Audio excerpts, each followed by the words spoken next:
Hello everyone, this is Nilesh Kumar Gupta and you are watching NG Physics classes. पिछले turn पे मैंने आप लोगों को बताया था कि लेंज लॉ क्या होता है and on the basis of Lenz law prove that it is based on the law of conservation of energy. Sorry मैं कुछ गलत भूल गया. आई थिंक एक लेंज लॉ बताया था और मैंने ये प्रूव करवाया था कि Lenz law is based on the law of conservation of energy. क्या मैं उम्मीद करूँ कि आप लोगों को इतनी बात क्लियर है सभी को? इसमें किसी को कोई दिक्कत? अच्छी बात है. और मैंने आपको फेराडे एक्सपेरिमेंट भी पूरा पढ़वा दिया था. क्लियर? आज मैं आगे बढ़ूँ. जितना भी आपने पढ़ा है आपके बेसिक फंडामेंटल्स क्लियर हो गए. अब आपको कोई दिक्कत नहीं आएगी. आप जो भी पढ़ेंगे आपको आसान लगेगा अगर आपको इलेक्ट्रोमैग्नेटिक इंडक्शन वगैरह की डेफिनेशन क्लियर है तो. क्लियर? तो मुझे ज़रा ये बता दो और सोच समझ के जवाब देना. ये मैंने एक कॉइल बनाई है, दिख रही है सभी को कॉइल? और यहाँ पर मैंने गैल्वेनोमीटर लगाया था. Right guys? और यहाँ पर ये मैंने मैग्नेट रखा हुआ था. सही बोल रहा हूँ? जब मैं मैग्नेट को कॉइल के पास ला रहा था तो क्या हो रहा था? मैग्नेटिक फ्लक्स में चेंज हो रहा था. सही बोल रहा हूँ? मैग्नेटिक फ्लक्स में चेंज हो रहा था. और मैग्नेटिक फ्लक्स में चेंज होने की वजह से क्या पैदा हो रहा था? करंट. इंड्यूस्ड ईएमएफ और इंड्यूस करंट पैदा हो रहा था. सीन क्लियर है सभी को? यानी कुल मिला के अब आपको ये बात समझ में आ चुकी है कि मैग्नेटिक फ्लक्स में जब चेंज होता है तो इंड्यूस ईएमएफ और इंड्यूस करंट पैदा होता है. ऐसा हम सब लोग जानते हैं. यस और नो? सबको बात समझ में आती है?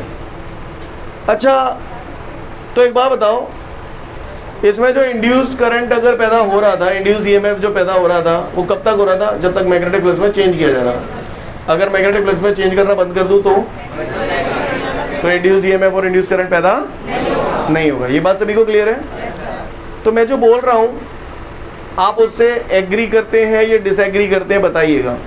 अगर मैं ऐसे बोलूँ, मैंने इलेक्ट्रोमैग्नेटिक इंडक्शन आपको पढ़ाया, तो मैं इसे ऐसे बोलूँ, whenever there is a change in magnetic flux linked with a coil, then an induced EMF or induced current is produced inside the coil. This induced EMF remains till the flux changes. जो बोला समझ में आया? यही तो पढ़ाया था मैंने आपको.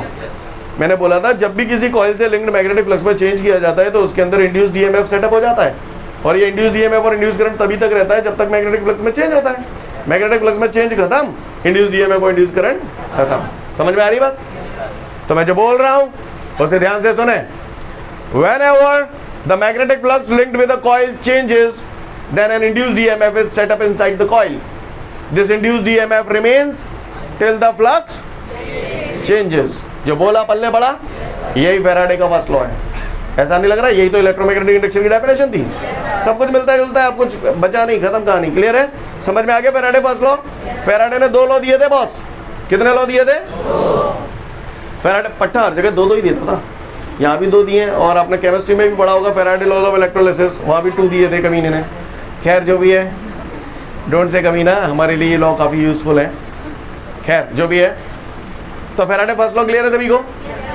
Whenever the magnetic flux linked with a coil changes, then an induced EMF is set up inside the coil.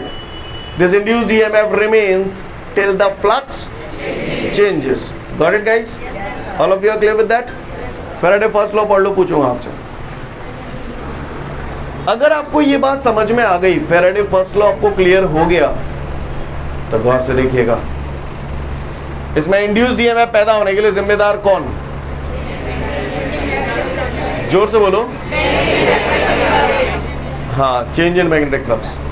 Magnetic flux में चेंज जितना ज़्यादा होगा, इंड्यूस्ड ईएमएफ. समझ में आता है?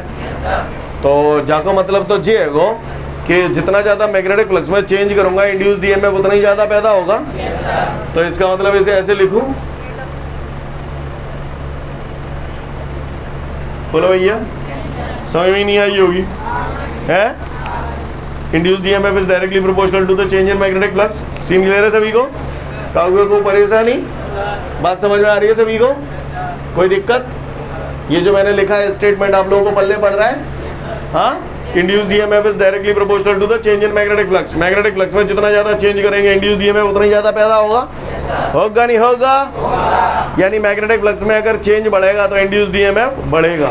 ये बात आप लोगों के भेजे में अटकती है. फिर दूसरी बात, मुझे एक बात बताओ, मैग्नेट जालंग लातो काटो चीकत हुए कि ना चीकत, चिपता है यानी करंट बहता है। अगर जब मैग्नेट धीरे धीरे लाऊं तो कांटो धीरे धीरे चीकेगो कि जल्दी जल्दी चीकेगो, धीरे धीरे चीकेगो, कांटो धीरे धीरे चीकेगो यानी करंट धीरे धीरे बढ़ रहा है ना। यानी यहाँ पर करंट में चेंज अगर मैं फटाफट करना चाहता हूं तो मैग्नेट को कैसे लाऊं, जल्दी जल्दी लाऊं, जल्दी लाऊं, समझ गए ना। यानी समझने की कोशिश करना, नहीं तो बम्पर हिट जाएगा। ये जल्दी बल्दी तो समझ गए, मैग्नेट जल्दी ले आऊं तो करंट ज़्यादा पैदा होगा, इंड्यूस्ड ईएमएफ ज़्यादा पैदा होगा। कब, जब जल्दी लाऊं तो इंड्यूस्ड ईएमएफ ज़्यादा पैदा होगा। अगर मैं इंड्यूस्ड ईएमएफ ज़्यादा पैदा करना है तो मैग्नेट कैसे लाऊं, जल्दी तो मैं समझ गया, तुम बताओ कम टाइम में लाऊं या ज़्यादा टाइम में लाऊं, कम टाइम में लाऊं। जल्दी को मतलब कम टाइम में लाऊं, यानी टाइम कम लगेगा तो इंड्यूस्ड ईएमएफ ज़्यादा पैदा होगा। टाइम कम लग रहा है, इंड्यूस्ड ईएमएफ ज़्यादा पैदा हो रहा है, तो टाइम और इंड्यूस्ड ईएमएफ एक दूसरे के कैसे हुए, इनवर्सली प्रोपोर्शनल। तो ई प्रोपोर्शनल टू, ऐसे लिखूं, नहीं यही बात समझ में, सीन क्लियर है। तो यही फैराडे का सेकंड लॉ है।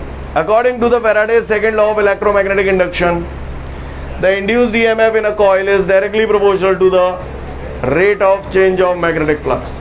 मैंने बताया था जहां पर भी टाइम का डिवाइड हो जाता है वहां एक वर्ड आ जाता है rate. Clear, again I repeat, according to the Faraday's second law of electromagnetic induction, the induced EMF in a coil is directly proportional to the rate of change of magnetic flux. Scene clear है, भाषा समझ में आ रही है सभी को, कोई दिक्कत? तो E proportional to D Y upon D T मैंने लिख दिया। सीन क्लियर है, आगे बढ़ूं। जब भी प्रोपोर्शनल का साइन हटाते हैं कांस्टेंट आता है, हाथ नहीं आता, हाथ, तो ये कांस्टेंट मैंने लिख लिया ई बराबर minus D Y upon D T. Clear, यहां पर जो प्रोपोर्शनलिटी कांस्टेंट आया है -1 आया है, 1 तो लिखने की जरूरत है नहीं, माइनस यहाँ पर डायरेक्शन को रिप्रेजेंट करता है। आपने पढ़ा था ना, इंड्यूस्ड ईएमएफ और इंड्यूस करंट हमेशा उसी रीजन का अपोज करता है जिसके कारण पैदा हुआ है। तो इंड्यूस्ड ईएमएफ यहाँ पर नेगेटिव साइन जो होता है वो काय को रिप्रेजेंट करता है, अपोजिट डायरेक्शन को रिप्रेजेंट करता है। क्लियर है, यानी नेगेटिव की औकात केवल डायरेक्शन को रिप्रेजेंट करने की और कुछ नहीं है। कहानी समझ में आ रही है, क्लियर है। किसी ने अगर पूछ लिया फैराडे सेकंड लॉ क्या होता है, तो according to the Faraday second law induced EMF is directly proportional to the rate of change of magnetic flux. Scene clear है सभी को, किसी को कोई दिक्कत? अच्छी बात है, एग्जाम में यहाँ तक कर दोगे पर्याप्त है। आगे बढ़ा दिया तो ये भी आ गया। और देखिए ई बराबर माइनस, ठीक है। अब आप गौर से देखिए डी वाई क्या है, चेंज इन मैग्नेटिक फ्लक्स। अगर इनिशियल मैग्नेटिक फ्लक्स φ1 है और फाइनल मैग्नेटिक फ्लक्स φ2 है तो चेंज इन मैग्नेटिक फ्लक्स कितना होगा, φ2 माइनस φ1। तो डी वाई की जगह ऐसे लिखूँ φ2 माइनस φ1, बुरा तो नहीं लगेगा आपको। डी टी टाइम है तो टाइम की जगह मैंने टी लिख दिया। सीन क्लियर है, ये पता है तो इससे अपन ये बना सकते हैं सारी चीज़ें, ऐसा मुझे लगता है। आपको लगता है? तो फटाफट फैराडे सेकंड लॉ पढ़ लो, पूछूंगा। फैराडे के दोनों लॉज के बाद कुछ एक नोट हमको दिए हुए समझना है, ट्राई टू अंडरस्टैंड। मैंने पढ़ा फैराडे सेकंड लॉ के आधार पर इंड्यूस्ड ईएमएफ जो होता है that is E is equal to minus D Y upon D T. पल्ले पड़ती है ये बात सभी को, इसमें किसी को कोई दिक्कत? लेकिन अगर कॉइल के अंदर n नंबर ऑफ टर्न हो, n नंबर ऑफ टर्न, तो यही इंड्यूस्ड ईएमएफ क्या हो जाएगा, E is equal to minus N D Y upon D T. Scene clear है भैया? चलूँ आगे, आगे बढ़ता हूँ और आगे बढ़ाना चाहूँ ऐसे भी बढ़ा सकता हूँ। E बराबर minus N D Y change in magnetic flux है तो चेंज इन मैग्नेटिक फ्लक्स φ2 माइनस φ1 जैसे अभ्याल किया था है ना, डी टी टाइम है तो टी। बात समझ में आ रही है सभी को? ये सारे काम आप लोग कर सकते हो अपनी रिक्वायरमेंट के अकॉर्डिंगली, जैसी जरूरत पड़े उस हिसाब से बदल दो। क्लियर, आगे बढ़ूँ। ये हमारा क्या आ गया, इंड्यूस्ड ईएमएफ। क्या आ गया हमारा, इंड्यूस्ड ईएमएफ। इंड्यूस्ड ईएमएफ होता है तो इंड्यूस करंट भी होता है। अब वो कह रहा है इंड्यूस करंट भी बता दो। ये जो कॉइल है, जो मैंने यहाँ पर बनाई है बोर्ड पे, ये कॉइल है, ये आप ऐसे बनाते हो, मैग्नेट को ऐसे लाते हो, सही बोल रहा हूँ ना? तो इसके अंदर इंड्यूस करंट भी तो पैदा होता है कि नहीं होता? यारो बचपन में पढ़ा था V बराबर आई आर, आपको याद है V बराबर आई आर? तो I बराबर क्या हो जाएगा, V अपॉन R। क्या आपको ये बात पल्ले पड़ती है? सभी को पल्ले पड़ती है? किसी ने मुझसे पूछा है कि भैया यहाँ पर जो इंड्यूस करंट पैदा होता है उस करंट की वैल्यू बता दो, कॉइल का रेजिस्टेंस R कह रहा है। तो भैया मैं ज़्यादा पढ़ो लिखो ना पर मुझे मालूम है I बराबर होता है V/R। ऐसा मैं जानता हूँ। V वोल्टेज है, जो वोल्टेज है वही इंड्यूस EMF है। EMF क्या है? वोल्टेज ही तो होता है। तो V की जगह मैंने लिख दिया E/रेजिस्टेंस R। हो गया इंड्यूस करंट। समझ गए? इंड्यूस करंट का फॉर्मूला क्या हो गया? I बराबर E/R। सीन क्लियर है? आगे बढ़ता हूँ। E मैंने हवाला ही ताज़ा पढ़ो है, तो E की जगह क्या टांग दूँ? देखो अपॉन R तो बेसो की बेसो, बोलो भैया। E की जगह मैंने टांग दिया -N d∅/dt। सीन क्लियर है? किसी को कोई दिक्कत? बात समझ में आ रही है? ये हमारा क्या आ गया? Induce current. कोई दिक्कत? तो इंड्यूस करंट रट्टा नहीं लगाना, फॉर्मूला बनाना आना चाहिए। समझ में आ रही है बात? आगे बढ़ूं। इंड्यूस करंट आ गया हमारा, इंड्यूस EMF आ गया हमारा। अब किसी जगह करंट फ्लो हो रहा है तो जाहिर सी बात है चार्ज भी हो गई। अब वो कह रहा है इंड्यूस चार्ज भी बता दो, इंड्यूस चार्ज भी बता दो। तो यारो बचपन में हम लोगों ने सुना था Q बराबर IT, चैप्टर 1 में बताई थी। आओ इंड्यूस चार्ज निकालें। Induce charge Q is equal to I, time मैंने रख दिया dt। कितना टाइम रख दिया? dt। अब आप गौर से देखिए Q बराबर I की जगह E/R टांग दूं और आगे बढ़ाना है तो फिर वही E की जगह क्या लिख दूं? -N d∅/dt। बोलो भैया। देखो ये dt/R तो मैंने वैसे की वैसे टांग दिए, E की जगह उठा के मैंने ये रख दिया, तो -N d∅/dt। dt से dt कट जाएगा तो हमारे हट जाएगा। क्लियर है? तो Q बराबर तुम I कितने गए गई? -N d∅/R। ये इंड्यूस चार्ज का रिलेशन आ गया।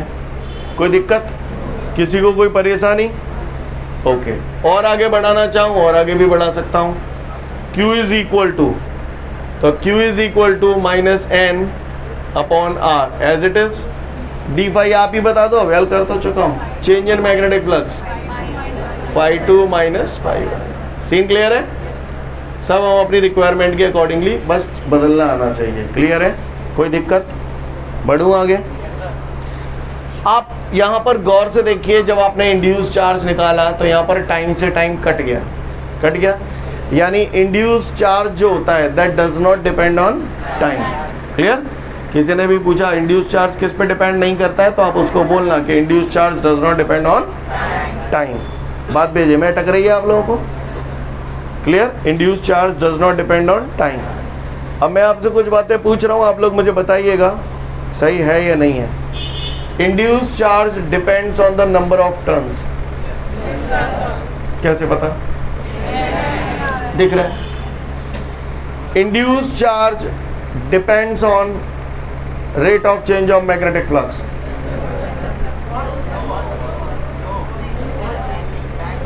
ये रॉन्ग है, क्योंकि मैंने बोला है induce charge depend on rate of change of magnetic flux. Rate of change of magnetic flux का मतलब होगा d∅/dt, जहाँ में dt तो आ ही ना रहो। यानी induce charge does not depend on rate of change of magnetic flux. अगर मैं बोलूँ induce charge depends on change in magnetic flux, तो चेंज इन मैग्नेटिक फ्लक्स पर डिपेंड करता है, लेकिन rate of change of magnetic flux पर depend नहीं करता है। Induce charge depend on resistance of the coil. Scene clear है? तो यहाँ पर दो बातें जानने के लिए है। पहली बात, इंड्यूस चार्ज टाइम पे डिपेंड नहीं करता, और दूसरा rate of change of magnetic flux पर डिपेंड नहीं करता, लेकिन चेंज इन मैग्नेटिक फ्लक्स पर डिपेंड करता है। कहानी समझ में आ रही है जो मैं बोल रहा हूँ?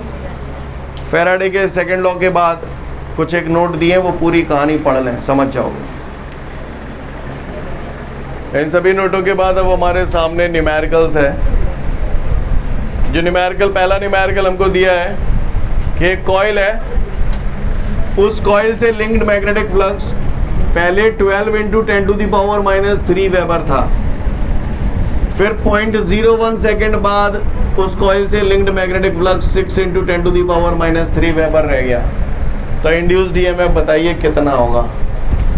तो लिसन, न्यूमेरिकल तो गया तिल लेने, पहले मुझे ये बता दो, ये मैग्नेट है, सॉरी ये कॉइल है, ये गैल्वेनोमीटर लगाते थे हम लोग और ऐसे मैग्नेट रखते थे, राइट। और मैं आपसे पूछता था कि मैग्नेट अगर ऐसे आएगा तो मैग्नेटिक फ्लक्स बढ़ेगा या घटेगा, बताओ भैया क्या होगा, बढ़ेगा या घटेगा? बढ़ेगा। और अगर मैग्नेट को दूर ले जाऊंगा तो समझ में आता है आपको? तो मुँह तो यूँ कह रहे हो, जिससे पूछा जाएगा वही जवाब देगा। मुझसे ये कह रहा है, आप खड़े जाओ, व्हाइट टी शर्ट, हाँ आप ही से कह रहा हूँ, बगल वाले को बोलते हैं। मुझसे ये कह रहा है कि कॉइल से लिंक्ड मैग्नेटिक फ्लक्स 12 × 10⁻³ वेबर है, ठीक है।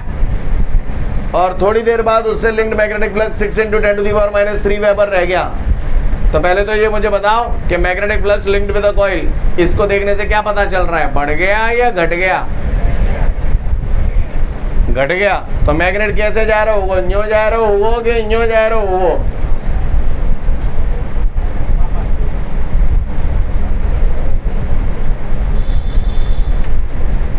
नाम क्या है? अभिषेक कुशवाहा। कुशवाहा जी पढ़ाई कर लो, काम नहीं चलेगा ऐसे, समझ रहे हैं ना? कैसे जाएगा मैग्नेट? ऐसे क्यों जाएगा? तुम लोगों से नहीं पूछ रहा हूं। हाँ, अब काय का पोल, कछू पोल, पोल कछू नहीं करेंगे वहां में, बैठो। पहले मैग्नेट से, कॉइल से लिंक्ड मैग्नेटिक फ्लक्स 12 × 10⁻³ वेबर था, और थोड़ी देर बाद 6 × 10⁻³ वेबर है। क्या तो ये कम हुआ या बढ़ा? कम हुआ। तो मैग्नेटिक फ्लक्स कम होने के लिए मैग्नेट को न्यों ले जाऊंगो कि न्यों लाऊंगो? न्यों ले जाऊंगो। कहानी समझ में आ रही है? यानी मैग्नेट कॉइल से दूर जा रहा है, ओके। तो कह रहा है ऐसी सिचुएशन में इंड्यूस्ड ईएमएफ कितना होगा। क्वेश्चन समझ में आ गया? वो कह रहा है कॉइल से पहले इतना मैग्नेटिक फ्लक्स लिंक्ड था, 0.01 सेकंड बाद इतना रह गया, तो इंड्यूस्ड ईएमएफ कितना हो गया। तो भैया इनिशियल मैग्नेटिक फ्लक्स ये था, तो मैंने इसे नाम दे दिया φ1। फाइनल मैग्नेटिक फ्लक्स ये था, मैंने इसे नाम दे दिया φ2। इंड्यूस्ड ईएमएफ पूछ रहा है, तो by Faraday second law of electromagnetic induction. तो फैराडे सेकेंड लॉ क्या कह गया था पट्टा? E बराबर -dφ/dt, E बराबर -dφ की जगह क्या लिख दूं? φ2 - φ1/t। आगे भी मैं ही करूं। φ2 की वैल्यू आपको दी गई है, φ1 की वैल्यू आपको दी गई है, टाइम की वैल्यू आपको दी गई है। सॉल्व कर लेंगे हम लोग इसे। जब आप इसे सॉल्व करेंगे तो आंसर जो आएगा 0.6 वोल्ट। माइनस का आ रहा है, प्लस का आ रहा है, प्लस का आ रहा है, 0.6 वोल्ट। उतार लो फटाफट इसे फुर्ती में। अब हमारे सामने जो अगला न्यूमेरिकल है उसमें वो मुझसे बोल रहा है कि एक कॉइल है जिसका एरिया 100 सेंटीमीटर स्क्वायर है। तो पहले तो मैं जाइए सुलटा लेता हूँ। 100 होता है 10 10 का स्क्वायर 100 ही तो होता है। अच्छा, ब्रैकेट, ब्रैकेट में सेंटी कितना होता है? 10⁻² मीटर। स्टेप समझ में आया? अब आ जाओ, ये जो होल ब्रैकेट है इसको खोल रहा हूं, तो ये मीटर स्क्वायर हो जाएगा? हो जाएगा नहीं हो जाएगा? हो जाएगा। 10⁻² का स्क्वायर करूंगा तो 10 की पावर के +4 के +4 +4 हुआ। कौन आने ऑफिसर एक आदि बनता है, समय नाने नहीं तो छाट के निकाल ले तुम्हें कम से कम आधी से ज़्यादा क्लास। तो खैर जानते हो तो अच्छी बात है, पावर के ऊपर पावर होती है तो पावर का मल्टीप्लाई हो जाता है। तो 10⁻² का स्क्वायर करूंगा तो 10 की पावर -4, 10 की पावर -4 और 10 की पावर +2 कितना आएगा? 10 की पावर -2। सीन क्लियर है? तो वो कह रहा है एक कॉइल है जिसका एरिया इतना है और उस कॉइल के अंदर 50 टर्न है, और उस कॉइल को वो कॉइल एक मैग्नेटिक फील्ड में रखी है। मैग्नेटिक फील्ड की इंटेंसिटी है 2 × 10⁻² टेस्ला। क्लियर? कॉइल काहे में रखी है? मैग्नेटिक फील्ड में। तो जाहिर सी बात है कॉइल से मैग्नेटिक फ्लक्स पास हो रहा होगा। अब वो कह रहा है इस कॉइल को मैग्नेटिक फील्ड में थे, मैंने जो खींच के निकाल लो बाहर, तो बताओ magnetic flux linked with the coil increase हो गया या डिक्रीज हो गया? डिक्रीज हो गया। तो वो कह रहा है उस कॉइल को मैंने मैग्नेटिक फील्ड से निकाल लिया 1/10 सेकंड में, तो कह रहा है इंड्यूस्ड ईएमएफ कितना होगा? क्वेश्चन समझ में आ गया सभी को? All of you got the question? तो भैया हम ज़्यादा पढ़े लिखे नहीं है, लेकिन हमको इतना मालूम है कि इंड्यूस्ड ईएमएफ का जो फॉर्मूला होता है that is E is equal to -n d∅/dt। बोलो भैया, अपन तो ले दे के जाइए जानते हैं, सही बोल रहा हूँ? E बराबर, गौर से देखिएगा सब लोग ध्यान से, है ना, -n d∅ की जगह ऐसे लिखूँ ∅2 - ∅1/t। एग्री करते हैं? कोई दिक्कत? अच्छी बात है। E बराबर -n, हवाल रखूंगा बाकी के काम, t ∅2 - ∅1, ठीक है। पहले कॉइल काय में रखी थी? मैग्नेटिक फील्ड में। तो पहले तो कुछ ना कुछ मैग्नेटिक फ्लक्स पास हो रहा था, लेकिन जैसे ही मैग्नेटिक फील्ड से बाहर निकाल लिया तो मैग्नेटिक फ्लक्स कितना हो गया? 0। तो ये 0 काय की वैल्यू है? ∅1 की है या ∅2 की है? ∅2 की वैल्यू 0 हो गई। समझ में आई 0 क्यों हो गई? Very good. तो 0 - ∅1/t, सीन क्लियर है? तो E बराबर आपका हो गया 0 - ∅1, तो केवल -∅1 बचेगा, माइनस माइनस, तो n ∅1/t। स्टेप समझ में आ गया भैया सभी को? अब क्या चमका दो, इधर कर रहा हूँ। तो E बराबर n की वैल्यू कितनी है अपने पास? 50। ∅1 कितना है अपने पास? 5 तो है नहीं हमारे पास, तो ∅ is equal to NBA cos theta. बोलो भैया, अब याद रखूंगा वैल्यू n, ∅ की जगह, हाँ ∅ की जगह मैंने लिख दिया BA cos, n तो ऑलरेडी आ गया ना, ∅ is equal to BA cos theta, BA cos theta की भी बात अव्याल कर रहा हूँ, रुको, divided by t।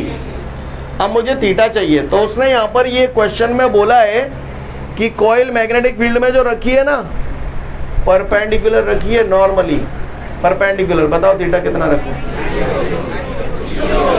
0। Magnetic flux उल्टा होता था, याद आ रहा है? तो थीटा कितना रखूं? 0। अब कहानी खत्म, रख दो वैल्यू। n कितना है? 50। मैग्नेटिक फील्ड कितना है? 2 × 10⁻⁻²। एरिया कितना है? cos 0 तो 1 होता है, डिवाइडेड बाय t की जगह, तो 1/10 कहाँ पहुँच जाएंगे? ऊपर। अब वो मैं ही सॉल्व करूँ? वैसे हो ही गया, देखो 52 × 100, 100 का 10 से करूँगा तो 1000, 1000 बोले तो 10 की पावर 3, 10 की पावर 3 और 10 की पावर -2, 10 की पावर +1 और 10 की पावर -2 फिर मिला, तो कितना आ गया? 10 की पावर -1 वोल्ट। ये आ गया हमारा आंसर। चाहे 10 की पावर -1 लिख दो, या इसे मैं 1/10 भी तो लिख सकता हूँ, और 1/10 का मतलब क्या हो गया? 0.1, ये भी लिख सकते हो। क्लियर है? चाहे जाए लिख दो, चाहे जाए लिख दो, both are correct. Scene clear है सभी को? कोई दिक्कत? बता लो फटाफट से। आज के लिए पर्याप्त, कल फिर मिलते हैं। Thank you everyone, have a great day to all of you guys. जय हिंद।